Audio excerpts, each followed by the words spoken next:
ನಮಸ್ಕಾರ, ನೀವು ನೋಡ್ತಾ ಇದ್ದೀರಾ ಏಷ್ಯಾನೆಟ್ ಸುವರ್ಣ ನ್ಯೂಸ್. ನಾನು ವೀಣಾ ಪೂಜಾರಿ. ಜಾತಕ ಫಲ ವಿಶೇಷ ಕಾರ್ಯಕ್ರಮಕ್ಕೆ ತಮ್ಮೆಲ್ಲರಿಗೂ ಆತ್ಮೀಯವಾದ ಸ್ವಾಗತ. ಇವತ್ತಿನ ದಿನ ವಿಶೇಷತೆ ಏನು, ಹಾಗೆ ದ್ವಾದಶ ರಾಶಿಗಳ ಫಲಾಫಲ ಏನು, ಅದಕ್ಕೆ ಏನು ಪರಿಹಾರ, ಅದನ್ನು ತಿಳಿಯೋಣ. ಇದರ ಜೊತೆಗೆ ವೀಕ್ಷಕರು ಕಳಿಸಿರುವಂಥ ಸಾಕಷ್ಟು ಸಂದೇಶ ಇದೆ. ಆ ಸಂದೇಶಕ್ಕೆ ಏನು ಪರಿಹಾರ ಅನ್ನೋದನ್ನು ಕೂಡ ತಿಳಿಯೋಣ. ಇದರ ಬಗ್ಗೆ ತಿಳಿಸ್ಕೊಡ್ತಾರೆ ಪ್ರಾಜ್ಞರಾದಂತಹ ಶ್ರೀಕಂಠ ಶಾಸ್ತ್ರಿಯವರು. ಶಾಸ್ತ್ರಿಗಳೇ ನಮಸ್ಕಾರ, ಕಾರ್ಯಕ್ರಮಕ್ಕೆ ಸ್ವಾಗತ. ನಮಸ್ಕಾರಗಳು. ಶಾಸ್ತ್ರಿಗಳೇ, ಮೊದಲನೇದಾಗಿ ಇವತ್ತಿನ ದಿನ ಹೇಗಿದೆ ನಮ್ಮ ವೀಕ್ಷಕರಿಗೆ ತಿಳಿಸೋದಾದರೆ? ಶ್ರೀ ಗುರುಭ್ಯೋ ನಮಃ. ಹರಿ ಓಂ. ಮೂರ್ತಿತ್ವೇ ಪರಿಕಲ್ಪಿತ ಶಶಿಭೃತೋ ವರ್ತ್ಮ ಪುನರ್ಜನ್ಮನ ಆತ್ಮೇತ್ಯಾತ್ಮವಿದಾಂ ಕೃತುಶ್ಚ ಯಜದಾಂ ಭರ್ತ ಅಮರಜ್ಯೋತಿಷಾಂ ಲೋಕಾನಾಂ ಪ್ರಳಯೋದ್ಭವ ಸ್ಥಿತಿ ವಿಭಶ್ಚಾನೇಕದಾ ಯಶ್ರಿತೌ ವಾಚನ್ನ ಸದದಾ ತ್ವನೇಕ ಕಿರಣಃ ತ್ರೈಲೋಕ್ಯ ದೀಪೋ ರವಿಃ. ಸಮಸ್ತ ವೀಕ್ಷಕರಿಗೆ ಶುಭೋದಯ, ಶುಭ ಬೆಳಗು. ಈ ದಿನದ ಸಂದೇಶಗಳನ್ನು ಪರಿಶೀಲಿಸುವ ಪೂರ್ವದಲ್ಲಿ ಇವತ್ತಿನ ಪಂಚಾಂಗವನ್ನು ಗಮನಿಸಿಕೊಳ್ಳೋಣ. ಶ್ರೀ ಕ್ರೋಧಿನಾಮ ಸಂವತ್ಸರ, ಉತ್ತರಾಯಣ, ಶಿಶಿ ಋತು, ಮಾಘ ಮಾಸ, ಶುಕ್ಲ ಪಕ್ಷವಾಗಿದೆ. ಈ ದಿವಸ ಶನಿವಾರವಾಗಿರ್ತಕ್ಕಂಥದ್ದು. ಏಕಾದಶಿ ತಿಥಿ, ಮೃಗಶಿರ ನಕ್ಷತ್ರ. ಈ ದಿವಸ ಏಕಾದಶಿ ಇದೆ. ಎಷ್ಟೋ ಜನ ಪಾಪ ಉಪವಾಸವನ್ನು ಮಾಡ್ತಾರೆ. ಶನಿವಾರ ಬಂದಿದೆ ಬೇರೆ, ಹೀಗಾಗಿ ಶನಿವಾರ ವಿಷ್ಣುವಿನ ವಾರವೂ ಹೌದು. ಏಕಾದಶಿ ಮಾಡ್ತಕ್ಕಂಥ ಕಾರಣವು, ಏಕಾದಶಿಯ ಗುರಿ ಏನಪ್ಪ ಅಂದರೆ ವಿಷ್ಣುವಿನ ಸಂಪತ್ತನ್ನು ತುಂಬಿಕೊಳ್ಳುವುದು. ನಾವೇ ವಿಷ್ಣುವಿನ ಏನು ಭಾಗವಾಗುವುದು. ವಿಷ್ಣುವಿನ ಸ್ಮರಣೆ ಮಾಡ್ತಾ ಇದ್ದೀವಿ ಅಂತಂದರೆ ನಾವು ನಮ್ಮಲ್ಲೂ ವಿಷ್ಣು ನೆಲೆಸಿದ್ದಾನೆ, ಅವನ ಆವಾಹನೆಯಾಗಿದೆ ಅಂತಲೇ ಅರ್ಥ ಅಲ್ವಾ. ಈ ಅರ್ಥದಲ್ಲಿ ಏಕಾದಶಿಯ ಉಪವಾಸ ಮಾಡಬೇಕು. ಸುಮ್ಮನೆ ಏನೋ ನಾವು ಪ್ರತಿ ಸಲ ಏನಾಗುತ್ತೆ, ಏಕಾದಶಿ ಮಾಡ್ತಾಯಿದ್ದೀನಿ ಅದೊಂದು ಉಪವಾಸ, ಅದೊಂದು ಮೈಂಡ್ ಸೆಟ್ಟಲ್ಲಿ ಕೂತಿರುತ್ತೆ. ದಿವಸ ಏಕಾದಶಿ ಉಪವಾಸ ಮಾಡಿ. ಕೆಲವು ಪಾಪ ಶ್ರದ್ಧೆಯಿಂದ ಮಾಡ್ತಕ್ಕಂಥವ್ರು ಇದ್ದಾರೆ, ಅವ್ರ ಬಗ್ಗೆ ಏನು ತಕರಾರುಗಳಿಲ್ಲ. ಆದರೆ ಆಚರಣೆ ಮಾಡುವ ಸಂದರ್ಭದಲ್ಲಿ ನೀವು ಮಾಡ್ತಾಯಿದ್ದೀರಾ. ಏಕಾದಶಿ ಅಂತಕ್ಕಂಥದ್ದು ಒಂದು ವಿಶಿಷ್ಟವಾದ ವ್ರತ ಅಲ್ವಾ. ಹೀಗಾಗಿ ಈ ತನ್ಮೂಲಕ ಭಗವಂತನಿಗೆ ನೀವು ಏನನ್ನೋ ಒಂದು ಸಮಯವನ್ನು ಮೀಸಲಿಡ್ತಾ ಇದ್ದೀರಾ. ಅದು ಕೂಡ ತುಂಬ ಮುಖ್ಯವಾದದ್ದು ತಪಸ್ಸು. ಆ ತಪಸ್ಸು ಶ್ರದ್ಧೆಯಿಂದ ಕೂಡಿರಲಿ ಅಂತ ಅಷ್ಟೇ, ಇನ್ನೇನಿಲ್ಲ. ತನ್ಮೂಲಕ ಶ್ರದ್ಧಾ ಕಾಮಸ್ಯ ಮಾತರಂ ಅಂತ. ಶ್ರದ್ಧೆ ಇದ್ದರೆ ನಿಮ್ಮ ಉದ್ದೇಶ ಏನು, ನೀವು ಮಾಡುವ ಉಪದೇಶ, ನೀವು ಉಪವಾಸ, ಇದರ ಉದ್ದೇಶ ಏನು, ಟಾರ್ಗೆಟ್ ಏನು, ಅದು ನಿಮಗೆ ಚೆನ್ನಾಗಿ ಗೊತ್ತಿರಲಿ. ಆ ಟಾರ್ಗೆಟ್, ಫಿಕ್ಸ್ ಆದ ಟಾರ್ಗೆಟನ್ನು ರೀಚ್ ಆಗಬೇಕಾಗಿದ್ದರೆ ನಮ್ಮ ಶ್ರಮ ಏನು, ಯಾವ ರೀತಿಯಲ್ಲಿರಬೇಕು. ಯಾವುದೋ ಒಂದು ನೀವು ಕೆಲಸ ವಹಿಸಿರ್ತಾರೆ ನಿಮಗೆ, ಅದನ್ನು ಪೂರ್ಣ ಮಾಡಲಿಕ್ಕೆ ನೀವೆಷ್ಟು ಕಾನ್ಸಂಟ್ರೇಟ್ ಮಾಡ್ತೀರಾ ಹೇಳಿ. ಎಲ್ಲ ಕೆಲಸವನ್ನು ಅಮ್ಮ ತಂದುಕೊಡೋ ಊಟ, ಹೆಂಡತಿ ತಂದುಕೊಡೋ ಇನ್ಯಾವುದೋ ಒಂದು, ಎಲ್ಲವನ್ನು ಪಕ್ಕಕ್ಕಿಟ್ಟು ಯಾರು ಡಿಸ್ಟರ್ಬ್ ಮಾಡಿಬಿಡಿ, ಬಾಗಿಲು ಹಾಕ್ಕೊಳ್ತಾರೆ. ಕೆಲಸ ಮಾಡಿದೆ ವರ್ಕ್ ಫ್ರಮ್ ಹೋಮ್ ಮಾಡ್ತಕ್ಕಂಥವ್ರಿಗೆ ಇದೇ ಆಗಿರುತ್ತೆ. ಊಟ ಬೇಡ, ಮತ್ತೊಂದು ಬೇಡ, ಏನು ಬೇಡ, ಏನು ನಾನೀಗ ಮುಗಿಸ್ಬೇಕಾಗಿದೆ, ಟಾರ್ಗೆಟ್ ಮುಗಿಸ್ಬೇಕು. ಆ ರೀತಿಯಲ್ಲಿ ಆ ಒತ್ತಡದಲ್ಲಿ, ಆ ಟೆನ್ಷನ್ನಲ್ಲ ಇಲ್ಲಿ ಈ ಟಾರ್ಗೆಟ್ ಒಂಥರ ದಿವ್ಯವಾದದ್ದು. ನಿಮ್ಮ ಕೆಲಸ ಇದ್ಯಾವುದಕ್ಕೂ ಇದನ್ನು ಮೀರಿರ್ತಕ್ಕಂಥದ್ದು, ಹಾಗೆ ಸ್ವೀಕರಿಸಬೇಕು. ಉಪವಾಸ ಅಂತಕ್ಕಂಥದ್ದು, ಏಕಾದಶಿ ಅಂತಕ್ಕಂಥದ್ದನ್ನ, ಅದು ಭಗವದ್ ದರ್ಶನ, ಅದು ಮಹಾ ಟಾರ್ಗೆಟ್. ನಿಮ್ಮ ಸಣ್ಣ ಪುಟ್ಟ ಟಾರ್ಗೆಟ್ ಅಲ್ಲ, ಇದು ಸ್ಪೆಷಲ್ ಟಾರ್ಗೆಟ್. ಅದನ್ನು ರೀಚ್ ಆಗಬೇಕಾಗಿದ್ದರೆ ಒಂದು ಶಿಸ್ತು ಬೇಕು. ಕೋಪ ತಾಪಗಳಿಂದ ಆಗಲ್ಲ, ಅಲ್ಲಿ ನಡೆಯುತ್ತದಲ್ಲ. ಇಲ್ಲಿ ಹಾಗಲ್ಲ. ಶಾಂತ ಮನಸ್ಕರಾಗಿ ಪ್ರಸನ್ನತೆಯಿಂದ, ಅವನ ವಿನಃ ಮತ್ತೊಂದಿಲ್ಲ ಅನ್ನುವ ಭಾವದಲ್ಲಿ ನೀವು ಮಾಡುವ ಪೂಜೆ ಬಹಳ ಒಳ್ಳೆಯದು ಅನ್ನೋದು ಇದರ ಗುರಿ. ಅದನ್ನು ಚೆನ್ನಾಗಿ ಅರಿತು ಪ್ರಾರ್ಥನೆಗಳನ್ನು ಮಾಡಿ, ಉಳಿದ ಹಾಗೆ ಶನೈಶ್ಚರ ದೇವಸ್ಥಾನಕ್ಕೆ ಹೋಗಿ ಬನ್ನಿ, ತುಂಬ ಒಳ್ಳೆಯದು. ವಿಷ್ಣು ಸನ್ನಿಧಾನದಲ್ಲಿ ಅಲಂಕಾರ ಸೇವೆ ಮಾಡಿಸ್ತಕ್ಕಂಥದ್ದು, ಪಂಚಾಮೃತ ಸೇವೆ ಮಾಡಿಸೋದು, ಯಾವುದಾದ್ರೂ ಸರಿ. ಎಲ್ಲದಕ್ಕೂ ಟಾರ್ಗೆಟ್ ಅದೇ, ವಿಷ್ಣು ಸ್ಮರಣೆ ಅಥವಾ ಇನ್ಯಾವುದೋ ದೇವರ ಸ್ಮರಣೆ. ಅದು ಸಂಪನ್ನವಾಗಲಿ, ಮನಸ್ಸಾರೆ ಒಳ್ಳೆಯದಾಗಲಿ. ಸರಿ ಶಾಸ್ತ್ರಿಗಳೇ, ಈಗ ಸಂದೇಶದ ಕಡೆಗೆ ಗಮನ ಹರಿಸ್ತಾ ಹೋಗೋದಾದರೆ, ಇವತ್ತಿನ ಮೊದಲ ಸಂದೇಶ ಬಳ್ಳಾರಿಯಿಂದ ರುದ್ರಪ್ಪ ಅವರು ಕಳುಹಿಸಿದ್ದಾರೆ. ಅವರ ಜನ್ಮ ದಿನಾಂಕ 13/8/1992, ಬೆಳಿಗ್ಗೆ 7:35. ಕೆಲಸದ ಬಗ್ಗೆ ತಿಳಿಸಿ ಅಂತ ಪ್ರಶ್ನೆಯನ್ನು ಕೇಳಿದ್ದಾರೆ. ರುದ್ರಪ್ಪ ಅವರ ಪ್ರಶ್ನೆ ಒಂದು ಕೆಲಸದ ಬಗ್ಗೆ ತಿಳಿಸ್ಬೇಕಾಗಿದೆ ಅಲ್ವಾ? ಹೌದು. ಜಾತಕ ನೋಡೋಣ. ನೋಡಿ, ತಮ್ಮದು ಸಿಂಹ ಲಗ್ನ. ಲಗ್ನದಿಂದ ಕರ್ಮಾಧಿಪತಿ ಶುಕ್ರ ಲಗ್ನದಲ್ಲೇ ಇದ್ದಾನೆ, ಗುರುವಿನ ಜೊತೆಗೆ ಶತ್ರು ಕ್ಷೇತ್ರದಲ್ಲಿದ್ದಾನೆ. ಈ ಶಾಸ್ತ್ರದಲ್ಲಿ ಒಂದು ಮಾತು ಹೇಳುತ್ತೆ, ಈಗ ಕರ್ಮಾಧಿಪತಿಯಾಗಿರ್ತಕ್ಕಂಥವನು ಶತ್ರು ಕ್ಷೇತ್ರದಲ್ಲಿದ್ದಾಗ ವಿಕ್ಷೇತ್ರೆ ಅಲ್ಪಂ ಅಂತ ಹೇಳುತ್ತೆ. ಫಲ ಸ್ವಲ್ಪ ಕಡಿಮೆ. ಎಷ್ಟು ಅಲದ್ರು, ಎಷ್ಟು ಅಥವಾ ಕೆಲಸ ಸಿಕ್ಕರೂ ಸಮಾಧಾನ ಇಲ್ಲದೆ ಹೋಗಿಬಿಡುತ್ತೆ. ಆ ರೀತಿಯಲ್ಲಿ ನಿಮ್ಮ ಜಾತಕ ಇದೆ. ಈಗ ಪ್ರಸ್ತುತ ಗುರುದಶೆಯಲ್ಲಿ ನಡೀತಾ ಇರತಕ್ಕಂಥದ್ದು ಕೇತುವಿನ ಭುಕ್ತಿ ನಡೀತಾ ಇದೆ. ಆಮೇಲೆ ಶುಕ್ರ ಶುರುವಾಗುತ್ತೆ. ನೋಡಿ, ನೀವು ಈಗ ಕೇತು ನಡೀತಾ ಇದೆ, ತೊಂದರೆ ಇಲ್ಲ. ಲಾಭದ ಕೇತು ಲಾಭವನ್ನೇ ತಂದು ಕೊಡ್ತಾನೆ, ಅದರಲ್ಲಿ ಆತಂಕ ಬೇಡ. ಆದರೆ ನೀವು ಪ್ರತಿ ಶುಕ್ರವಾರ ಮಹಾಲಕ್ಷ್ಮಿ ಸನ್ನಿಧಾನಕ್ಕೆ ಹೋಗಿ ಬರಬೇಕು. ಮಹಾಲಕ್ಷ್ಮಿ ಸನ್ನಿಧಾನಕ್ಕೆ ಹೋಗಿ ಅಲ್ಲಿ ಪರಿಮಳ ಪುಷ್ಪಗಳನ್ನು, ಯಾವುದು ಸುಗಂಧ ಭರಿತವಾಗಿರುತ್ತೋ ಅಂಥ ಪುಷ್ಪಗಳಿಂದ ಅರ್ಚನೆ ಮಾಡಿಸಿ. ಪ್ರತಿ ಶುಕ್ರವಾರ ನೀವು ನಿಮ್ಮ ಕೆಲಸ ಮುಗಿಯುವವರೆಗೆ, ಅಂದರೆ ಸುದೀರ್ಘವಾಗಿ ಪ್ರತಿ ಶುಕ್ರವಾರ ಮಾಡಿಸಿ. ಇದರಿಂದ ನಿಮಗೆ ತುಂಬ ಬಲ ಬರುತ್ತೆ. ತಪ್ಪಿಸಬೇಡಿ ಅದನ್ನು. ಅದು ನಿಮಗೆ ಕೆಲಸದಲ್ಲಿ ಒಂದು ಸಮಾಧಾನ, ಸಿದ್ಧಿ ಇತ್ಯಾದಿ ಎಲ್ಲ ತಂದುಕೊಡುತ್ತೆ. ಒಳ್ಳೆಯದಾಗಲಿ. ಸರಿ, ಇನ್ನು ಮುಂದಿನ ಸಂದೇಶ ಮಂಗಳೂರಿನಿಂದ ಚಂದ್ರು ಅವರು ಕಳಿಸಿದ್ದಾರೆ. ಅವರ ಜನ್ಮ ದಿನಾಂಕ 1/4/1987, ಸಮಯ ಮಧ್ಯಾಹ್ನ 12:01. ಸರ್ಕಾರಿ ಕೆಲಸದ ಬಗ್ಗೆ ತಿಳಿಸಿ ಅಂತ ಪ್ರಶ್ನೆಯನ್ನು ಕೇಳಿದ್ದಾರೆ. ಚಂದ್ರು ಅವರ ಪ್ರಶ್ನೆ, ಸರ್ಕಾರಿ ನೌಕರಿ ಸಿಗುತ್ತಾ? ಜಾತಕ ನೋಡೋಣ. ನೋಡಿ, ತಮ್ಮ ಜಾತಕವನ್ನು ಗಮನಿಸಿದ್ರೆ ಇದು ಮಿಥುನ ಲಗ್ನ. ಲಗ್ನದಿಂದ ಕರ್ಮಾಧಿಪತಿ ಗುರು ತುಂಬ ಚೆನ್ನಾಗಿದ್ದಾನೆ, ಕರ್ಮಸ್ಥಾನದಲ್ಲಿ ರವಿ ಜೊತೆಗಿದ್ದಾನೆ. ಹೀಗಾಗಿ ಮೌಢ್ಯತೆಯನ್ನು ನೋಡೋಣ, ಮೌಢ್ಯನಾಗಿದ್ದಾನೆ. ಕಷ್ಟ ಇವರೇ, ಸರ್ಕಾರಿ ನೌಕರಿ ಸಿಗೋದು ಬಹಳ ಕಷ್ಟ ಇದೆ. ಕರ್ಮಾಧಿಪತಿ ಮೌಢ್ಯನಾಗಿದ್ದಾಗ ಅಲ್ಲಿ ದಿವಾಕರ ಕರೈರ್ಲುಪ್ತಸ್ತು ತದ್ಭಾವಸ್ಯ ವಿನಾಶನಂ ಅಂತ ಒಂದು ಮಾತಿದೆ. ಸೂರ್ಯನ ಕಿರಣಗಳಿಗೆ ಇನ್ನೊಂದು ಗ್ರಹ ತುತ್ತಾಗಿಬಿಟ್ಟಿದ್ರೆ ಈ ಗ್ರಹದ ಫಲ ಹೊರಟೋಗ್ಬಿಡುತ್ತೆ ಅಂತ. ಹೀಗಾಗಿ ನೀವು ನೋಡಿ, ಗುರುಚರಿತ್ರೆ ಪಾರಾಯಣ ಮಾಡಿ.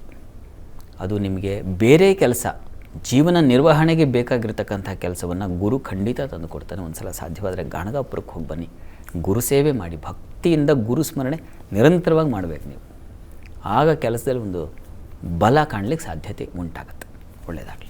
ಇನ್ನು ಮುಂದಿನ ಸಂದೇಶ ಬೆಂಗಳೂರಿನಿಂದ ಕರಣ್ ಅವರು ಕಳುಹಿಸಿದ್ದಾರೆ. ಅವರ ಜನ್ಮ ದಿನಾಂಕ 1/6/2024, ಸಮಯ ಸಂಜೆ 4:23. ಆರೋಗ್ಯ ಹೇಗಿದೆ, ದಯವಿಟ್ಟು ತಿಳಿಸಿ ಅಂತ ಪ್ರಶ್ನೆಯನ್ನು ಕೇಳಿದ್ದಾರೆ. ಕರಣ್ ಅವರ ಪ್ರಶ್ನೆ ಆರೋಗ್ಯದ ಬಗ್ಗೆ ಕೇಳಿದ್ದಾರೆ. ಹೌದು, ಮಗುವಿನ ಜಾತಕ ಅದು. ಜಾತಕ ನೋಡೋಣ. ನೋಡಿ, ಇದು ತುಲಾ ಲಗ್ನವಾಗಿದೆ. ಲಗ್ನದ ಅಧಿಪತಿ ಶುಕ್ರ ಅಷ್ಟಮದಲ್ಲಿದ್ದಾನೆ. ರವಿ ಜೊತೆಗಿರೋದ್ರಿಂದಾಗಿ ಮೌಢ್ಯತೆ ಇದೆ. ಹೀಗಾಗಿ ಇದು ಕೂಡ ನೋಡಿ, ಈಗಷ್ಟೇ ಹೇಳಿದೆ, ಮೌಢ್ಯನಾಗಿದ್ದರೆ ಗ್ರಹ ತನ್ನ ಫಲ ಕಳ್ಕೊಳ್ಳುತ್ತೆ ಅಂತ. ಹೀಗಾಗಿ ಇದು ಶುಕ್ರ ಗ್ರಹ ಶಾಂತಿ ಮಾಡಿಸ್ಬೇಕು. ಇದನ್ನು ಮಾಡಿಸಿ, ಇದರಿಂದ ಅನುಕೂಲ ಉಂಟಾಗುತ್ತೆ. ಒಳ್ಳೆಯದಾಗಲಿ. ಇನ್ನು ಮುಂದಿನ ಸಂದೇಶ ಮಂಡ್ಯದಿಂದ ಮಾನಸ ಅವರು ಕಳುಹಿಸಿದ್ದಾರೆ. ಅವರ ಜನ್ಮ ದಿನಾಂಕ 13/5/2009, ಸಮಯ ಬೆಳಿಗ್ಗೆ 6:15. ಆರೋಗ್ಯದ ಬಗ್ಗೆ ಜೊತೆಗೆ ಶಿಕ್ಷಣದ ಬಗ್ಗೆ ತಿಳಿಸಿ ಅಂತ ಮಾನಸ ಅವರು ಪ್ರಶ್ನೆ ಕೇಳ್ತಿದ್ದಾರೆ. ಮಾನಸ ಅವರ ಪ್ರಶ್ನೆ ಶಿಕ್ಷಣ, ಆರೋಗ್ಯ. ಜಾತಕ ನೋಡೋಣ. ನೋಡಿ, ಇದು ವೃಷಭ ಲಗ್ನ. ಲಗ್ನದಲ್ಲಿ ಬುಧ ಇರತಕ್ಕಂಥದ್ದು, ಪಂಚಮಾಧಿಪತಿ ದ್ವಿತೀಯಾಧಿಪತಿ. ಲಗ್ನದ ತುಂಬ ಒಳ್ಳೆಯದಿದು. ಒಳ್ಳೆ ಬುದ್ಧಿಶಾಲಿಗಳಾಗಿರ್ತೀರ, ಒಳ್ಳೆ ವಾಗ್ಮಿಗಳಾಗಿರ್ತೀರ, ಅಂಥದ್ದೊಂದು ಫಲ ಇದೆ. ಹೀಗಾಗಿ ಹೀಗಿದ್ದಾಗ ಸ್ವಲ್ಪ ನಾವು ಪ್ರಯತ್ನ ಮಾಡಬೇಕಾಗುತ್ತೆ. ಪ್ರಯತ್ನ ಮಾಡಿ, ಸ್ವಲ್ಪ ಪ್ರಯತ್ನಕ್ಕೆ ವಿಶೇಷ ಫಲ ಸಿಗುತ್ತೆ. ಅದರಲ್ಲಿ ಯಾವುದೇ ಸಂಶಯ ಬೇಡ. ಚೆನ್ನಾಗಿದೆ ನಿಮ್ಮ ಜಾತಕ. ಈಗ ಪ್ರಸ್ತುತ ನಿಮಗೆ ಶುಕ್ರ ದಶೆಯಲ್ಲಿ ನಡೀತಾ ಇರತಕ್ಕಂಥದ್ದು ಶನೈಶ್ಚರನ ಕಾಲ. ಶನೈಶ್ಚರ ನಿಮ್ಮ ಜಾತಕದಲ್ಲಿ ಆತ ಶತ್ರುಕ್ಷೇತ್ರದಲ್ಲಿದ್ದಾನೆ. ಆಂಜನೇಯನ ಪ್ರಾರ್ಥನೆ ತಪ್ಪದೇ ಮಾಡಿಪ್ಪ. ತಪ್ಪದೇ ಆಂಜನೇಯನ ಸನ್ನಿಧಾನಕ್ಕೆ ಪ್ರತಿ ಶನಿವಾರ ಏನಾದರೂ ನಿಮ್ಮನ್ನು ನೀವು ಅರ್ಪಣೆ ಮಾಡಿಕೊಳ್ಬೇಕು, ಸೇವೆ ಮಾಡಬೇಕು. ಅದರಿಂದ ನಿಮಗೆ ವಿದ್ಯಾಬಲ ಅಧಿಕವಾಗುತ್ತೆ. ಮಾಡಿ, ಒಳ್ಳೆಯದಾಗಲಿ. ಇನ್ನು ಕೊನೆಯ ಸಂದೇಶ ಬೆಂಗಳೂರಿನಿಂದ ಪ್ರಕಾಶ್ ಅವರು ಕಳುಹಿಸಿದ್ದಾರೆ. ಅವರ ಜನ್ಮ ದಿನಾಂಕ 5/6/1980, ಸಮಯ ಬೆಳಿಗ್ಗೆ 7:15. ಕೆಲಸದಲ್ಲಿ ಕಿರಿಕಿರಿ ಇದೆ, ಅದಕ್ಕೇನಾದರೂ ಪರಿಹಾರ ಇದೆಯಾ, ದಯವಿಟ್ಟು ಸೂಚಿಸಿ ಅಂತ ಪ್ರಶ್ನೆಯನ್ನು ಕೇಳಿದ್ದಾರೆ. ಪ್ರಕಾಶ್ ಅವರ ಪ್ರಶ್ನೆ ಕೆಲಸದಲ್ಲಿ ಕಿರಿಕಿರಿ ಆಗಿಬಿಟ್ಟಿದೆ ಅಲ್ವಾ? ನೋಡೋಣ, ಜಾತಕ ನೋಡೋಣ. ನೋಡಿ, ತಮ್ಮದು ಮಿಥುನ ಲಗ್ನ. ಲಗ್ನದಿಂದ ಕರ್ಮಾಧಿಪತಿ ನಿಮ್ಮ ಜಾತಕದಲ್ಲಿ ಶನಿ ಕುಜ ರಾಹುಗಳ ಜೊತೆಗಿದ್ದಾನೆ. ಇದು ಸ್ವಲ್ಪ ಸಮಸ್ಯೆ. ಪ್ರಸ್ತುತ ನಿಮಗೆ ಶನಿ ದಶೆಯಲ್ಲಿ ಚಂದ್ರ ಭುಕ್ತಿ ನಡೀತಾ ಇದೆ. 2026 ಜನವರಿವರೆಗೂ ನಿಮಗೆ ಸ್ವಲ್ಪ ಹೀಗೆ ಕಹಿಯಾಗಿರುತ್ತೆ. ಕಾರಣ ಟೈಮ್ ಚೆನ್ನಾಗಿಲ್ಲ. ಹೀಗಾಗಿ ಇದಕ್ಕೆ ಏನಪ್ಪ ಪರಿಹಾರ ಅಂದರೆ, ಯಾದೇವಿ ಸರ್ವಭೂತೇಷು ವೃತ್ತಿರೂಪೇಣ ಸಂಸ್ಥಿತ ನಮಸ್ತಸ್ಯೈ ನಮಸ್ತಸ್ಯೈ ನಮಸ್ತಸ್ಯೈ ನಮೋ ನಮಃ. ಈ ಮಂತ್ರವನ್ನು ಪ್ರತಿ ದಿವಸ ನೀವು 108 ಬಾರಿ ಹೇಳಿಕೊಂಡು ಕೆಲಸಕ್ಕೆ ಹೋಗಿ. ಅದು ನಿಮಗೆ ಬಲ ಕೊಡುತ್ತೆ. ಮತ್ತು ಪ್ರತಿ ಗುರುವಾರ ನೀವು ಗುರು ಸನ್ನಿಧಾನದಲ್ಲಿ ಸ್ವಲ್ಪ ಕಡಲೆ ಹಾಗೂ ಬೆಲ್ಲ ಸಮರ್ಪಣೆ ಮಾಡಿ. ಇವೆರಡನ್ನು ನೀವು ತಪ್ಪದೆ ಪ್ರತಿ ದಿವಸ ಏನು ಆ ಮಂತ್ರ ಹೇಳ್ಕೊಳ್ಳೋದು, ಗುರುವಾರ ಈ ಸೇವೆ ಮಾಡೋದು, ಇದನ್ನು ಮಾಡಲೇಬೇಕು. ಇದರಿಂದ ನಿಮಗೆ ಸ್ವಲ್ಪ ಅನುಕೂಲ ಆಗ್ತಾ ಹೋಗುತ್ತೆ, ಕ್ರಮೇಣ ಸುಧಾರಿಸುತ್ತೆ. ಪ್ರಯತ್ನ ಮಾಡಿ, ಒಳ್ಳೆಯದಾಗಲಿ. 12 ರಾಶಿಗಳ ಫಲಾಫಲ ಏನಿದೆ ಅನ್ನೋದನ್ನು ತಿಳಿಯೋಣ. ಶಾಸ್ತ್ರಿಗಳೇ, ಮೊದಲ 6 ರಾಶಿಯ ಬಗ್ಗೆ ತಿಳಿಸ್ಕೊಡೋದಾದರೆ. 12 ರಾಶಿಗಳ ಫಲಾಫಲ ತಿಳಿಯುವ ಮುನ್ನ ಈ ಹೊತ್ತಿನ ಗ್ರಹಸ್ಥಿತಿಯನ್ನು ಗಮನಿಸ್ಕೊಡೋದಾದರೆ, ವೃಷಭ ರಾಶಿಯಲ್ಲಿ ಗುರು ಇರ್ತಕ್ಕಂಥದ್ದು, ಮಿಥುನ ರಾಶಿಯಲ್ಲಿ ಕುಜಚಂದ್ರರ ಯುತಿಯನ್ನು ನೋಡ್ತಾ ಇದ್ದೀವಿ, ಕನ್ಯಾ ರಾಶಿಯಲ್ಲಿ ಕೇತು ಇರ್ತಕ್ಕಂಥದ್ದು, ರವಿ ಬುಧರ ಯುತಿ ಅದು ಮಕರ ರಾಶಿಯಲ್ಲಿ, ಶನಿ ಮಾಂದಿಯರು ಒಟ್ಟಾಗಿದ್ದಾರೆ ಕುಂಭ ರಾಶಿಯಲ್ಲಿ, ಶುಕ್ರ ರಾಹು ಒಟ್ಟಾಗಿದ್ದಾರೆ ಮೀನ ರಾಶಿಯಲ್ಲಿ. ಹೀಗಿರುವಾಗ 12 ರಾಶಿಗಳ ಫಲಾಫಲ ತಿಳಿತಾ ಹೋಗೋಣ. ಮೊದಲಿಗೆ ಮೇಷರಾಶಿಯವರಿಗೆ ದಿವಸ ಸಹೋದರ ಸಹಕಾರ ತುಂಬ ಚೆನ್ನಾಗಿದೆ ಮತ್ತು ಸೇವಕರು ಸಹಾಯಕರಿಂದ ಅನುಕೂಲ ಉಂಟಾಗುತ್ತೆ. ಬಂಧುಗಳಲ್ಲಿ ಸಹಕಾರ ಸಿಗುತ್ತೆ. ವಿದ್ಯಾರ್ಥಿಗಳಿಗೆ ತುಂಬ ಚೆನ್ನಾಗಿದೆ. ಲಾಭ ಇದೆ, ವಿದೇಶ ವಹಿವಾಟಿನ ಲಾಭ ಇತ್ಯಾದಿ ಅನುಕೂಲಗಳು. ವ್ಯವಹಾರಗಳಲ್ಲಿ ಬಹಳ ವಿಶೇಷವಾದ ಚಟುವಟಿಕೆ ಚೆನ್ನಾಗಿರುತ್ತೆ, ಲಾಭವೂ ಚೆನ್ನಾಗಿರುತ್ತೆ. ತುಂಬ ಚೆನ್ನಾಗಿದೆ ಈ ದಿವಸ. ಪ್ರಾರ್ಥನೆಗೆ ಇಷ್ಟ ದೇವತಾ ಆರಾಧನೆ ಮಾಡಿ ಅನುಕೂಲ ಆಗುತ್ತೆ. ಇನ್ನು ವೃಷಭ ರಾಶಿಯವರಿಗೆ ದಿವಸ ನೋಡಿ, ನಿಮ್ಮ ರಾಶಿಯಿಂದ ದ್ವಿತೀಯದಲ್ಲಿ ಶಶಿಮಂಗಳ ಯೋಗ ಇದೆ, ಹೀಗಾಗಿ ಹಣಕಾಸಿನ ಸಮೃದ್ಧಿ ಉಂಟಾಗುತ್ತೆ. ವ್ಯಯವೂ ಇದೆ, ಖರ್ಚು ಇದೆ, ಲಾಭವೂ ಎರಡೂ ಇದೆ ಈ ದಿವಸ. ಸಹೋದರ ಸಹಕಾರ ನಿಮಗೂ ಚೆನ್ನಾಗಿರ್ತದೆ ಈ ದಿವಸ. ಸ್ತ್ರೀಯರಿಗೆ ಮಾತಿನಿಂದ ಕಾರ್ಯ ಸಾಧನೆ ಕಠಿಣವಾಗಿರುತ್ತೆ, ಆದರೆ ಕಾರ್ಯ ಆಗುತ್ತೆ, ಸಾಧನೆ ಆಗುತ್ತೆ. ಕೆಲಸದಲ್ಲಿ ವೃತ್ತಿಯಲ್ಲಿ ದಿವಸ ಸ್ವಲ್ಪ ಕಿರಿಕಿರಿ ಇರ್ತದೆ ನಿಮಗೆ, ಸ್ವಲ್ಪ ಇರಿಟೇಷನ್ ಅಂತೀವಲ್ಲ ಆ ರೀತಿಯಲ್ಲಾಗುತ್ತೆ. ಅಕ್ಕಪಕ್ಕದವರಿಂದಾಗಿ ಇನ್ನೇನೋ ಒಂದು ಸಮಸ್ಯೆ ಬಂದುಬಿಡುತ್ತೆ, ಅಥವಾ ಇನ್ಯಾವುದೋ ಕೆಲಸ ಮುಗಿದಿರುತ್ತೆ, ಕೊನೆಯ ಸಂದರ್ಭದಲ್ಲಿ ಇನ್ಯಾವುದೋ ಒಂದು ಆಗುತ್ತೆ. ಹಾಗೆ ಸ್ವಲ್ಪ ತೊಡಕನ್ನು ಸೂಚಿಸ್ತಾ ಇದೆ ಈ ದಿವಸ. ಇದಕ್ಕೆ ನೀವು ಶನೈಶ್ಚರ ಸನ್ನಿಧಾನಕ್ಕೆ ಹೋಗಿ ಬನ್ನಿ, ಈ ದಿವಸ ಪ್ರಾರ್ಥನೆ ಮಾಡಿ ಅನುಕೂಲ ಆಗುತ್ತೆ. ಇನ್ನು ಮಿಥುನ ರಾಶಿಯವರಿಗೆ ದಿವಸ ನಿಮಗೆ ಧನ ಲಾಭ ತುಂಬ ಚೆನ್ನಾಗಿದೆ, ಕುಟುಂಬ ಸಹಕಾರ ಚೆನ್ನಾಗಿದೆ, ವಿದ್ಯಾರ್ಥಿಗಳಿಗೆ ಅನುಕೂಲಕರವಾಗಿದೆ ಈ ದಿವಸ. ಒಡನಾಟ, ಆತ್ಮೀಯರ ಜೊತೆಗೆ ಒಡನಾಟ ಚೆನ್ನಾಗಿರ್ತದೆ, ಮಿತ್ರರ ಸಹಾಯ ಚೆನ್ನಾಗಿರ್ತದೆ ಈ ದಿವಸ, ಚೆನ್ನಾಗಿದೆ. ತಂದೆ ಮಕ್ಕಳಲ್ಲಿ ಮನಸ್ತಾಪ ಇದೆ ಈ ದಿವಸ, ಅದೊಂದು ಬಿಟ್ಟರೆ ಉಳಿದ ಹಾಗೆಲ್ಲ ತುಂಬ ಚೆನ್ನಾಗಿದೆ ಈ ದಿವಸ. ಈಶ್ವರ ಸನ್ನಿಧಾನದಲ್ಲಿ ಒಂದು ವಿಶೇಷ ಸೇವೆ ಮಾಡಿಸಿ. ಇನ್ನು ಕರ್ಕಟಕ ರಾಶಿಯವರಿಗೆ ದಿವಸ ರಾಶ್ಯಾಧಿಪತಿ ವ್ಯಯದಲ್ಲಿದ್ದಾಗ ಅತಿ ಹೆಚ್ಚಿನ ವ್ಯಯ, ವೃತ್ತಿ ಸ್ಥಳದಲ್ಲಿ ಹೆಚ್ಚಿನ ವ್ಯಯ ಸೂಚಿಸ್ತಾ ಇದೆ. ಕೆಲಸಕ್ಕೆ ಹೋಗೋರು ಸ್ವಲ್ಪ ಹುಷಾರು. ಕೆಲಸಕ್ಕೆ ಹೋಗಿಲ್ಲ, ಮನೆಯಲ್ಲೇ ಇದೆ ಅಂತಂದರೆ ಮನೆಯಿಂದಲೇ ಕೆಲಸ ಮಾಡಬೇಕಾದ ಪರಿಸ್ಥಿತಿ ಬರಬಹುದು, ಕೆಲಸದ ಒತ್ತಡ ಹಾಗಿರುತ್ತೆ ಈ ದಿವಸ. ಇನ್ನು ಈ ದಿವಸ ಸಂಗಾತಿಯಿಂದ ಸಹಕಾರ ತುಂಬ ಚೆನ್ನಾಗಿರ್ತದೆ, ವ್ಯಾಪಾರಿಗಳಿಗೆ ತುಂಬ ಚೆನ್ನಾಗಿದೆ. ಈ ದಿವಸ ಒಂದು ಸೋಲು ನಿಮ್ಮನ್ನು ಬಾಧಿಸುತ್ತೆ, ಒಂದು ಸಣ್ಣದೇ ಇರಬಹುದು, ಅದು ನಿಮ್ಮನ್ನು ಕಾಡುತ್ತೆ. ಹೋಗ್ಬಿಟ್ಟಲ್ಲ, ಕಳ್ಕೊಂಡ್ಬಿಟ್ನಲ್ಲ, ಈ ಥರದ್ದು ಒಂದು ಸಮಸ್ಯೆ ಆಗುತ್ತೆ. ಶನೈಶ್ಚರ ಸನ್ನಿಧಾನಕ್ಕೆ ಹೋಗಿ ಬನ್ನಿ, ಶನೈಶ್ಚರನ ಪ್ರಾರ್ಥನೆ ಮಾಡೋದರಿಂದಾಗಿ ಅದು ನಿಮಗೆ ನಿವಾರಣೆ ಆಗುತ್ತೆ. ಇನ್ನು ಸಿಂಹರಾಶಿಯವರಿಗೆ ದಿವಸ ವೃತ್ತಿಯಲ್ಲಿ ತುಂಬ ಚೆನ್ನಾಗಿದೆ, ಅನುಕೂಲದ ವಾತಾವರಣ ಇದೆ. ಫುಡ್ ರಿಲೇಟೆಡ್ ಅಂದರೆ ಹೋಟೆಲ್ ಇಂಡಸ್ಟ್ರಿ ಅಂತೀವಲ್ಲ ಆ ಕ್ಷೇತ್ರದವರಿಗೆ ತುಂಬ ಚೆನ್ನಾಗಿದೆ ಈ ದಿವಸ. ನಿಮ್ಮ ಕೃಷಿ ಕ್ಷೇತ್ರದಲ್ಲಿ ಲಾಭದಾಯಕವಾಗಿದೆ ಈ ದಿವಸ. ಯಂತ್ರೋಪಕರಣ, ಗ್ಯಾರೇಜ್ಗಳಲ್ಲಿ ತುಂಬ ಚೆನ್ನಾಗಿರುತ್ತದೆ, ಲಾಭ ಗಳಿಕೆಗೆ ಅವಕಾಶ ಇದೆ. ಪೆಟ್ರೋಲಿಯಂ ಕ್ಷೇತ್ರದವರಿಗೆ ತುಂಬ ಚೆನ್ನಾಗಿದೆ. ದಾಂಪತ್ಯದಲ್ಲಿ ದಿವಸ ಮನಸ್ತಾಪ ಇದೆ, ಭಿನ್ನಾಭಿಪ್ರಾಯಗಳು ಬರುತ್ತೆ, ಸಮಾಧಾನ ಇರಲ್ಲ. ವೀಕೆಂಡಲ್ಲಿ ಹೀಗಾದರೆ ಪ್ರತಿ ದಿವಸವೂ ಮನೆಯಲ್ಲಿ ಇಲ್ದಂಗೆ ಈ ದಿವಸ ಇಲ್ಲದ ಹಾಗಾಗ್ಬಿಡುತ್ತೆ. ಅಂಥದ್ದೊಂದು ಸಂದರ್ಭ. ತಪ್ಪದೆ ಇಬ್ಬರು ಗಂಡ ಹೆಂಡತಿ ಶ್ರೀನಿವಾಸ ಸನ್ನಿಧಾನಕ್ಕೆ ಹೋಗಿ ಒಂದು ಪಂಚಾಮೃತ ಸೇವೆ ಮಾಡಿಸಿ. ಇನ್ನು ಕನ್ಯಾ ರಾಶಿಯವರಿಗೆ ವೃತ್ತಿಯಲ್ಲಿ ತುಂಬ ಚೆನ್ನಾಗಿದೆ, ಲಾಭದಾಯಕವಾಗಿದೆ ಈ ದಿವಸ. ಮಾರುಕಟ್ಟೆಗಳಲ್ಲಿರ್ತಕ್ಕಂಥವ್ರಿಗೆ ತುಂಬ ಚೆನ್ನಾಗಿದೆ. ಕೃಷಿ ಉತ್ಪನ್ನ ಕ್ಷೇತ್ರದಲ್ಲಿರ್ತಕ್ಕಂಥವ್ರಿಗೆ ತುಂಬ ಚೆನ್ನಾಗಿದೆ. ಧಾನ್ಯ ವ್ಯಾಪಾರಿಗಳಿಗೆ ಚೆನ್ನಾಗಿದೆ. ದೊಡ್ಡ ಮಾಲ್ಗಳಲ್ಲಿ ಕೆಲಸ ಮಾಡುವಂತಹ ಶ್ರಮಿಕರಿಗೆ ತುಂಬ ಚೆನ್ನಾಗಿದೆ ಈ ದಿವಸ. ಸಾಲ ನಿವಾರಣೆಯಾಗುತ್ತೆ. ಸ್ವಲ್ಪ ಶರೀರಕ್ಕೆ ಪೆಟ್ಟು ಬೀಳಬಹುದು, ಗಾಯ ಆಗಬಹುದು, ತರಚೋದು, ಬೀಳೋದು, ಈ ಥರ ಎಡಬೋದು, ಈ ಥರದ್ದಿದೆ. ಪೆಟ್ಟು ಮಾಡ್ಕೊಳ್ಳೋದು, ಮೂಗು ಪೆಟ್ಟು ಅಂತೀವಲ್ಲ, ಅದು ಪ್ರಾಣ ಸಂಕಟ, ಆ ಥರದ್ದು ಒಂದು ಸಾಧ್ಯತೆ ಇದೆ. ಸ್ವಲ್ಪ ಹುಷಾರು. ಆರೋಗ್ಯದ ದೃಷ್ಟಿಯಿಂದ ಶನೈಶ್ಚರ ಕವಚವನ್ನೇ ಹೇಳ್ಕೊಳ್ಳಿ. ಇನ್ನು ತುಲಾರಾಶಿಯವರಿಗೆ ದಿವಸ ನಿಮಗೆ ವೃತ್ತಿಯಲ್ಲಿ ತುಂಬ ಅನುಕೂಲವಾಗಿದೆ. ದೇವತಾ ಪೂಜೆ ಪುನಸ್ಕಾರ, ಯಜ್ಞ ಯಾಗಾದಿಗಳಲ್ಲಿ ಭಾಗಿಯಾಗ್ತಕ್ಕಂಥದ್ದು, ದೊಡ್ಡ ಸತ್ಸಂಗಗಳಲ್ಲಿ ಪಾಲ್ಗೊಳ್ತಕ್ಕಂಥದ್ದು, ಇಂಥದ್ದೆಲ್ಲ ಇದೆ. ಸ್ನೇಹಿತರ ಸಹಕಾರ ಚೆನ್ನಾಗಿದೆ. ಪ್ರಯಾಣದಲ್ಲಿ ಸೌಖ್ಯ ಇದೆ. ಮಕ್ಕಳಿಂದಾಗಿ ಸ್ವಲ್ಪ ಕಿರಿಕಿರಿ ಇದೆ ಈ ದಿವಸ. ಶನಿವಾರ ಯಾಕಾದರೂ ಬಂತೋ, ಕ್ಲಾಸ್ ಇದ್ದರೆ ಒಳ್ಳೆಯದು ಅನ್ನೋ ಥರ ಆಗಿಬಿಡುತ್ತೆ ತಾಯಂದರಿಗೆ. ಲಲಿತಾ ಸಹಸ್ರನಾಮ ಹೇಳ್ಕೊಳ್ಳಿ, ಅದು ತುಂಬ ಸಹಾಯವಾಗುತ್ತೆ. ಇನ್ನು ವೃಶ್ಚಿಕ ರಾಶಿಯವರಿಗೆ ದಿವಸ ವೃತ್ತಿಯಲ್ಲಿ ತುಂಬ ಅನುಕೂಲದ ಫಲ ಇದೆ. ಸಾಹಸ ಕಾರ್ಯಗಳಿಗೆ ತುಂಬ ಒಳ್ಳೆಯ ಬೆಲೆ ಅಂದರೆ ಫಲ ಒಳ್ಳೆಯದಾಗಿದೆ. ಸಹೋದರ ಸಹಕಾರ ಚೆನ್ನಾಗಿದೆ ಈ ದಿವಸ. ದಾಂಪತ್ಯದಲ್ಲಿ ತುಂಬ ಸಹಕಾರ ಏರ್ಪಾಡಾಗ್ತಕ್ಕಂಥ ಲಕ್ಷಣ ಚೆನ್ನಾಗಿದೆ ಈ ದಿವಸ. ಸ್ವಲ್ಪ ಮಟ್ಟಿಗೆ ಪ್ರಯಾಣವೇ ನಿಮಗೆ ಕಹಿಯಾಗಿರ್ತದೆ. ಅಂದರೆ ಗಲಾಟೆ, ಜಗಳ, ಘರ್ಷಣೆ, ಒಟ್ಟಿಗೆ ಹೋಗ್ತಾ ಇರ್ತೀರ, ಪ್ರಯಾಣದಲ್ಲಿ ಅಲ್ಲೇ ಜಗಳ ಕಿತ್ಕೊಂಡ್ಬಿಡುತ್ತೆ. ಆ ಥರದ್ದು ಒಂದು ಲಕ್ಷಣ ಇದೆ. ಹುಷಾರು. ಕೃಷಿಕರಿಗೆ ತುಂಬ ತೊಂದರೆಗಳು, ವಿಳಂಬ ಸೂಚಿಸ್ತಾ ಇದೆ. ಹುಷಾರು. ಈ ದಿವಸ ಪ್ರಾರ್ಥನೆಗೆ ಈ ದಿವಸ ಆಂಜನೇಯನ ಪ್ರಾರ್ಥನೆ ಮಾಡ್ಕೊಳ್ಳಿ. ಇನ್ನು ಧನುರಾಶಿಯವರಿಗೆ ಈ ದಿವಸ ವೃತ್ತಿಯಲ್ಲಿ ತುಂಬ ಅನುಕೂಲದ ಫಲ ಇದೆ. ಧನಲಾಭ ಇದೆ. ಶಿಕ್ಷಣ ಸಂಸ್ಥೆಗಳಲ್ಲಿ ಅಥವಾ ಶಿಕ್ಷಣ ಕ್ಷೇತ್ರದಲ್ಲಿ ಇರೋರಿಗೆ ತುಂಬ ಚೆನ್ನಾಗಿದೆ. ಉಪನ್ಯಾಸಕರಿಗೆ ತುಂಬ ಚೆನ್ನಾಗಿದೆ ಈ ದಿವಸ. ಸಂಗಾತಿಯ ಸಹಕಾರ ಚೆನ್ನಾಗಿರುತ್ತದೆ. ಸಣ್ಣ ಪುಟ್ಟ ಘರ್ಷಣೆ, ಅದರ ಬಗ್ಗೆ ತಲೆ ಕೆಡಿಸ್ಕೋಬೇಡಿ. ಉಳಿದ ಹಾಗೆ ಗಂಟಲು ಬಾಧೆ ಸೂಚಿಸ್ತಾ ಇದೆ. ಕಿವಿ ಸಮಸ್ಯೆಗಳಾಗಬಹುದು, ಸ್ವಲ್ಪ ಹುಷಾರು, ಇದ್ರ ಕಡೆ ಗಮನ ಕೊಡಿ. ಉಳಿದ ಹಾಗೆ ಅನುಕೂಲ ಇದೆ. ಈ ನಿವಾರಣೆಗೆ ನರಸಿಂಹ ಪ್ರಾರ್ಥನೆ ಮಾಡಿಕೊಳ್ಳೋದು ತುಂಬ ಒಳ್ಳೆಯದು. ಇನ್ನು ಮಕರ ರಾಶಿಯವರಿಗೆ ದಿವಸ ಆಹಾರ ಕೊರತೆ ಇದೆ. ಸರಿಯಾದ ಸಮಯಕ್ಕೆ ಊಟ ಮಾಡಲಿಕ್ಕಾಗಲ್ಲ, ಹಾಗಾಗ್ಬಿಡುತ್ತೆ. ಅನ್ನ ಇದೆ ಇಲ್ಲ ಅಂತಲ್ಲ, ಎಲ್ಲ ನೀವು ಶ್ರೀಮಂತರೇ ಇರ್ತೀರ.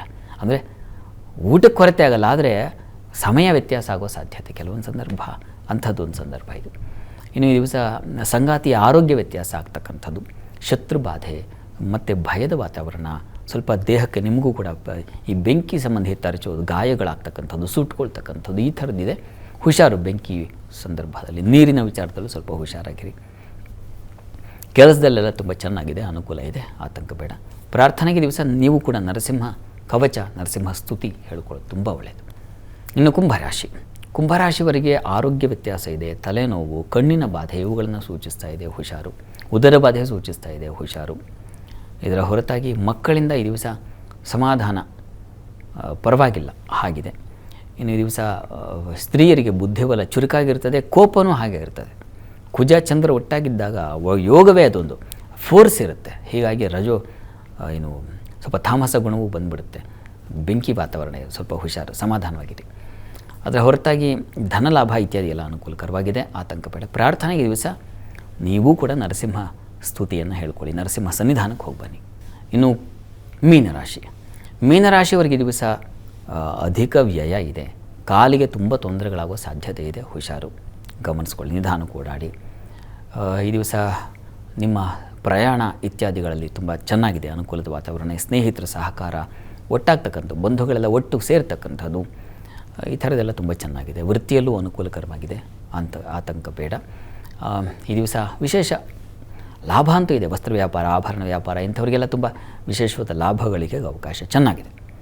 ಹೆಚ್ಚಿನ ಫಲ ಚೆನ್ನಾಗಿದೆ. ಕಾಲಿನ ದೃಷ್ಟಿಯಿಂದ ಶನೈಶ್ಚರ ಕವಚವನ್ನು ನೀವು ಕೇಳಿಸ್ಕೊಳ್ಳಿ, ಹೇಳ್ಕೊಳ್ಳಿ. ಈ ದಿವಸ 12 ರಾಶಿಗಳವರು, ರಾಶಿ ಗೊತ್ತಿಲ್ಲ ಅಂತಕ್ಕಂಥವ್ರು ಹೇಳಬಹುದಾದ ಮಂತ್ರ ಗಮನಿಸಿ. ಓಂ ಹರಪ್ರಿಯಾಯ ನಮಃ, ಈ ಮಂತ್ರ ಹೇಳ್ಕೊಳ್ಳಿ, ಅನುಕೂಲ ಆಗುತ್ತೆ. ಸರಿ ಶಾಸ್ತ್ರಿಗಳೇ, ಸಾಕಷ್ಟು ವಿಚಾರವನ್ನು ಇವತ್ತಿನ ಸಂಚಿಕೆಯಲ್ಲಿ ತಿಳಿಸ್ಕೊಟ್ಟಿದ್ದೀರಿ, ತುಂಬ ಧನ್ಯವಾದಗಳು. ಸರ್ವೇ ಜನಾಃ ಸುಖಿನೋ ಭವಂತು, ಸಮಸ್ತ ಸನ್ಮಂಗಳಾನಿ ಭವಂತು, ಎಲ್ಲರಿಗೂ ಶುಭವಾಗಲಿ. ಇದಾಗಿತ್ತು ಇವತ್ತಿನ ಜಾತಕ ಫಲ ವಿಶೇಷ ಕಾರ್ಯಕ್ರಮ. ನಾಳೆ ಮತ್ತೆ ಇದೇ ಸಮಯಕ್ಕೆ ಇದೇ ಕಾರ್ಯಕ್ರಮದಲ್ಲಿ ನಿಮ್ಮ ಭೇಟಿ. ಅಲ್ಲಿವರೆಗೂ ನೇರ, ದಿಟ್ಟ, ನಿರಂತರ ಸುದ್ದಿಗಾಗಿ ನೋಡ್ತಾ ಇರಿ ಏಷ್ಯಾನೆಟ್ ಸುವರ್ಣ ನ್ಯೂಸ್.